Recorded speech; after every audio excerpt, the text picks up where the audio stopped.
What's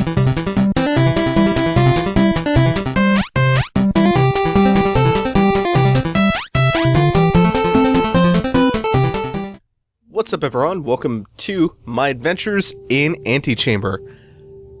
This is a game that came out earlier this year, and it is summed up pretty well in this little platitude here. The first of many, as you're going to come to see. The best way I can think to describe Antichamber is it is a feel-good, first-person, abstract puzzle game, and it's inevitably going to invite comparisons to Portal, and it plasters all its basic controls onto the wall, and a mysterious timer. It's inevitably going to invite comparisons to Portal, and I can see why. It's a whole different beast from Portal, but it does do a similar thing to Portal. It's focused on puzzle elements, and it also subverts the genre expectation of a first-person shooter to, blow dudes away by giving you a gun and making it a puzzle-solving tool rather than a tool for killing people. You're gonna be zero murder in this game.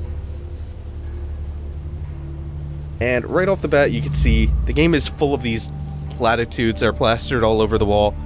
They are usually life-affirming messages, and I'll get more into that in a little bit, because I have no idea where to start with this game. Antichamber is really something special, and it's pretty rare for a game like this to come along, so you can already see what the main gimmick of the game is, in that it is perspective bending and it's very abstract.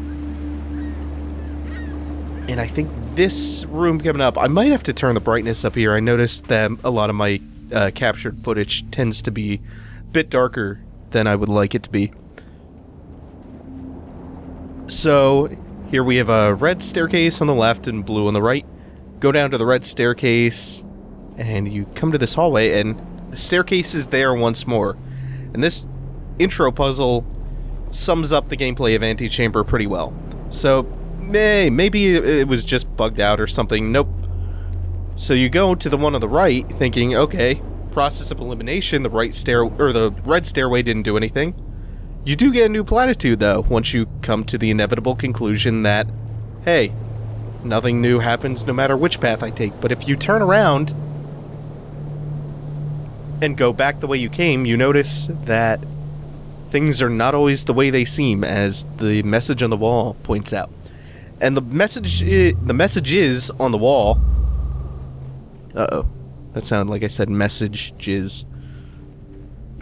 The message jizz plastered all over the wall. Oh, god damn it. Serve not only as life-affirming, feel-good messages, but they also carry out a tutorial function in a way. And what the puzzle back there was demonstrating, not like a full-blown complicated puzzle or anything, more or less just teaching you the mechanics of the game, was that sometimes you have to walk, sometimes you have to run. If you walk across that bridge, then a path forms underneath you. If you run, then you fall to the bottom. Fly? Not yet. But that does bring us to this message.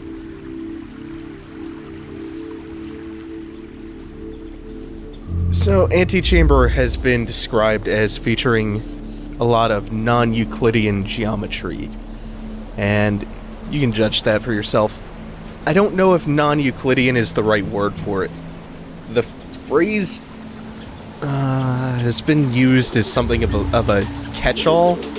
By the way those things work is they react to your sudden movements, so if you just walk through that section, they don't react and cause anything to happen.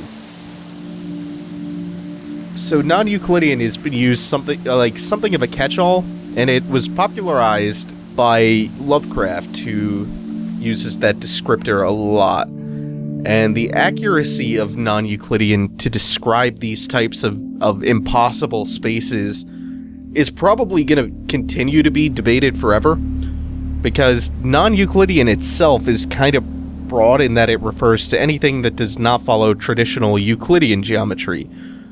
For instance, elliptical geometry is non-Euclidean, and that encompasses, for instance, the Earth, or anything spherical.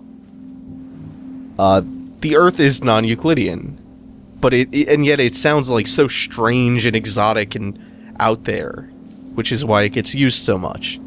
When you hear that phrase in fiction, though, it's almost always being used as a shorthand for impossible space or object, or one that bends perception as to be incomprehensible, because the word just sounds like it should be describing something bizarre and arcane. I think there's a word in another language that refers to words that sound like they should be describing something other than their definition. And I can't remember what that word is. I don't think there is an accurate English equivalent. It's like something I read on a crack.com list or something.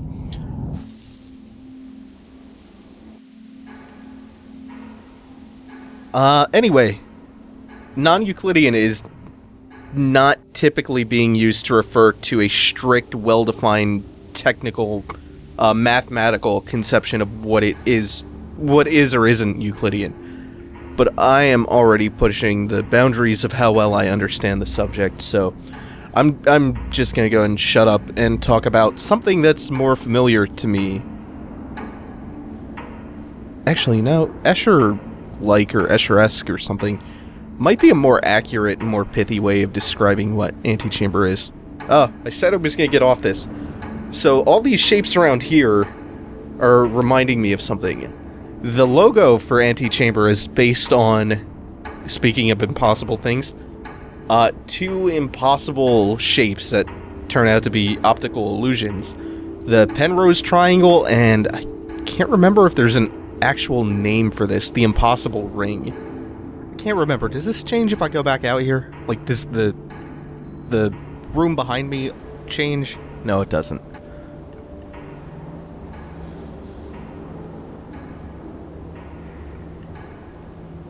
Something I love about Antichamber is... Oh god, is this the maze that's coming up that I always fuck up non-stop? Ooh, okay, we're gonna be in the maze for a little bit. So the thing with the maze is that if you go down it a certain way, it's always gonna lead back to that red section. So let me try to tackle that again from the start.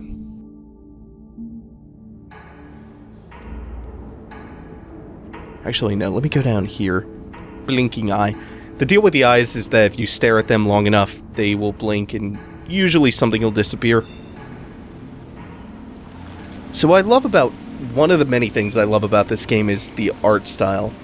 Like, everything seems to be this simple, sterile white, but then you get out into the puzzle chambers and everything is vivid and bright, and it uses this really nice form of cell shading.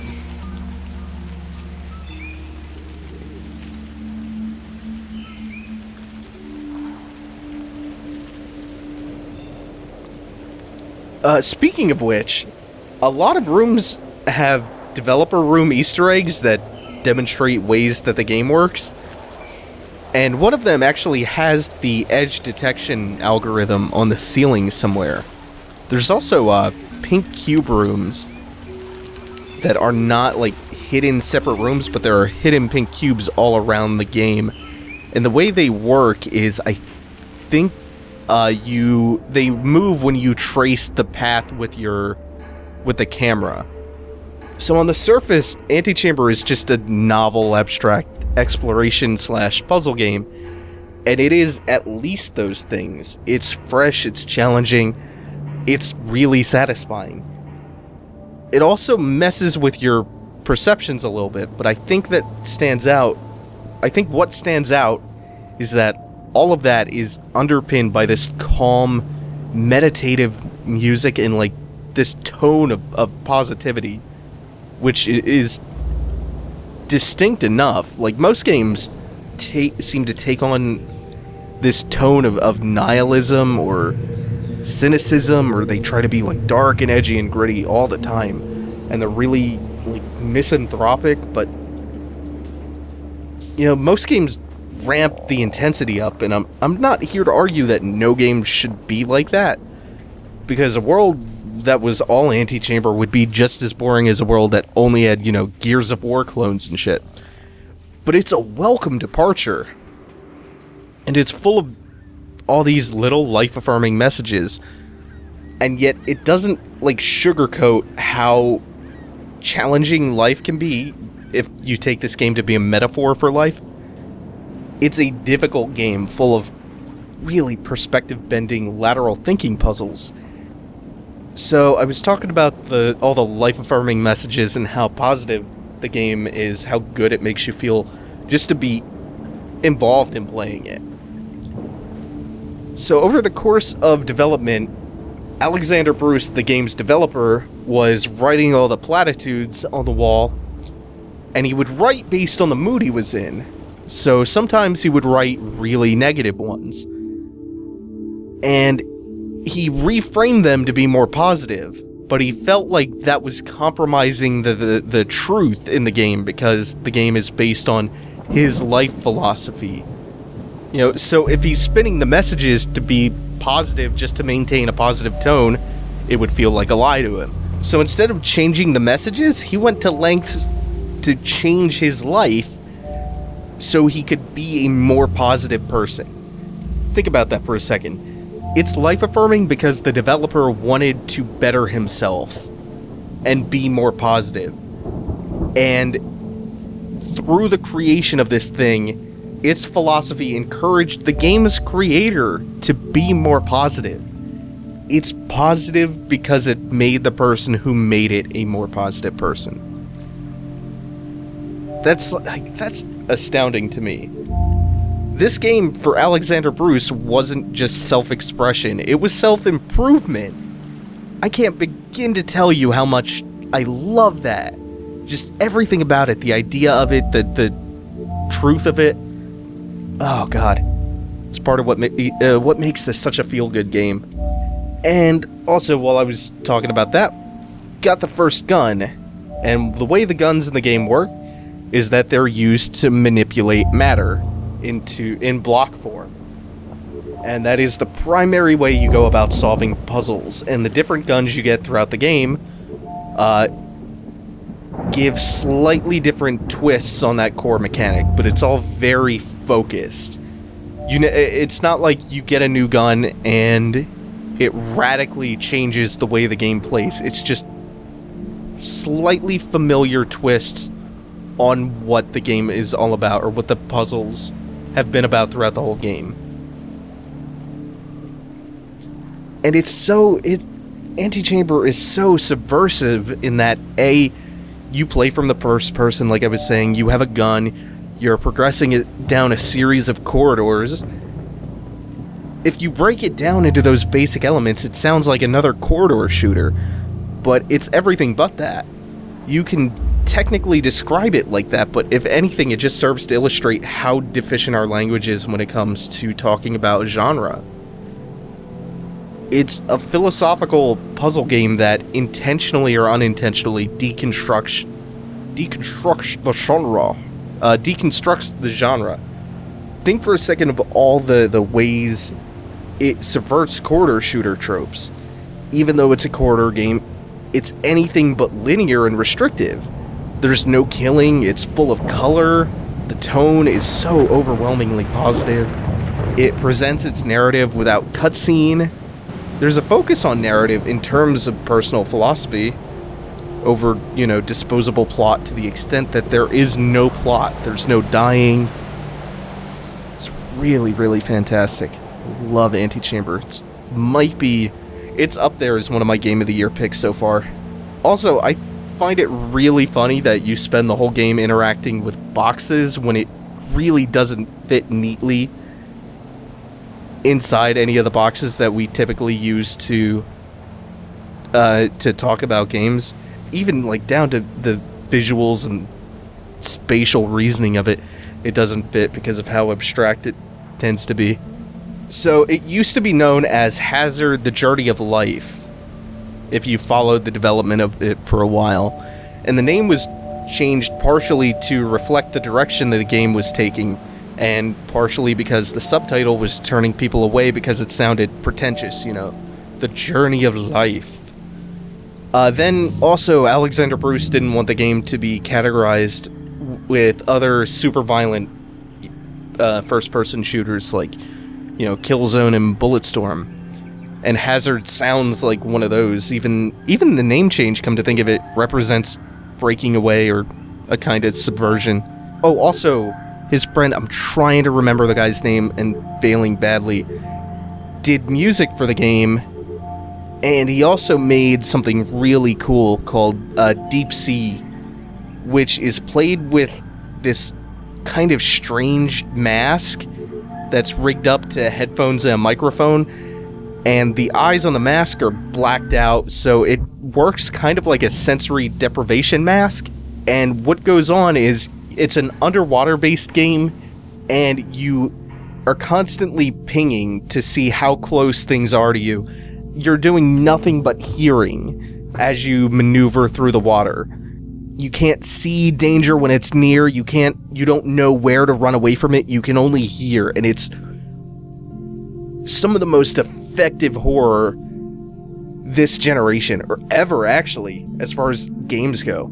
And oh man, I really do have to remember to put a link up in the description for this, because there's a link on Instructable to make your own mask, and you can also download the game from the site.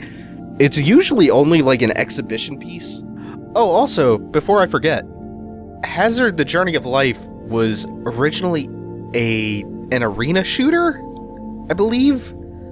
Might have details wrong or not filled in properly, but I'm pretty sure it used to be, or at one point it was going to be, an arena shooter. Something in the vein of like a Quake or an Unreal Tournament. Also, this is an Unreal Engine game, which is surprising because normally Unreal games tend to have a really, really distinctly Unreal Engine look to them. Like, it's usually pretty easy to tell them apart and tell which games are using Unreal. And I don't know, it's something about how shiny and wet things seem to look. But yeah, triumph of this game's art style. Once more, that looks so good and so distinct, and has this really awesome cell shading. I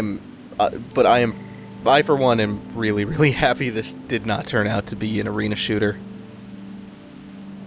God, I hate the maze so much. There has to be a better trick for navigating it, but I tend to just brute force the maze, which is probably my problem. If you know how to deal with this maze effectively, please drop me a comment and explain how you're supposed to do that the right way, because I honestly don't know. I can get through almost all of this game and understand it completely fine. The maze fucks me up really bad. Like, I know kind of when I'm on the right path, but I don't know how to choose the right path. It just kind of happens randomly. I don't know if it's supposed to be like that. And with that said, it looks like we're coming up on a pretty good place to stop. There are a few more things I want to show off. By the way, I should say, there is a ton of content. The critical path through the game makes it about like 4 or 5 hours long if you're really good at the puzzles. But there is a lot more to it than the critical path. There are all sorts of optional side rooms. There's a giant map to fill out. Lots of the wall platitudes to uncover. And it's worth doing just because it's satisfying and fun. So one of the last few things I want to show you is what this countdown timer is all about. So let me go ahead and cut ahead to when this finally runs out. Now we see what this clock is all about. And when it runs out, what happens? Do we run out of time to complete the game? Where most games see us plowing through just to get to the end, Antichamber stops to remind us that simply taking time to smell the roses is important too, and I really appreciate that. Appreciation for detail and creating a sense of wanderlust are key to creating an enjoyable, engaging interaction, and not just shoving the player across the finish line. I love that message is pretty much, games aren't just to be beaten, they're meant to stimulate you throughout the whole journey. And there's one more thing. If you go down from 3 paths in sight and you go down the door that only closes when you're looking at it, go back down this dark pathway. Yeah, looking on the preview screen, that is really, really dark. Oh, I can fix that. So I believe we've seen this room one time before. Yeah, I did come here. I think I was talking about something else at the time. So, through this door, and it brings us to the exit. We're at the end, right? Right?